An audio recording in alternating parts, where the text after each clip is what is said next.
విపత్తు కాలంలో అందరూ కూడా ఒకరికొకరు సేవాభావంతో ఇక్కడ పనిచేసినందుకు అందరికీ ధన్యవాదాలు. మరి ఇటువంటి విపత్తులు ఎందుకు వస్తున్నాయనేది ప్రపంచ మానవాళి అర్థం చేసుకోవాలి. పర్యావరణాన్ని మనం రోజు రోజుకి ఆగం చేస్తున్నాము. కావాలన్నప్పుడు రావడం లేదు, వద్దన్నప్పుడు వస్తుంది. మరి పర్యావరణాన్ని పరిరక్షించుకోవాల్సిన బాధ్యత మన అందరి మీద ఉంది. మన రైతన్న మరి ఎంతో కష్టపడుతున్నాడు. మరి ఆ రైతన్నకు మనం అండగా ఉండాలి. మరి ఇటువంటి కార్యక్రమాలకు చేయూతనిచ్చిన అందరికీ కూడా పేరు పేరున ధన్యవాదాలు.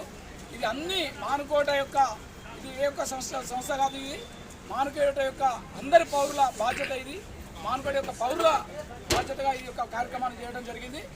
ముఖ్యంగా ఈ కార్యక్రమాన్ని సహకరించిన వారందరికీ కూడా పేరు పేరున ధన్యవాదాలు. ముందుగా మాకు గణపురం మంజయ్య గారు ఈ యొక్క సమాచారాన్ని అందజేశారు. వారికి పేరు పేరున మన మానుకోట తరపున పక్షాన అందరికీ ధన్యవాదాలు. జై బోలో తెలంగాణకి.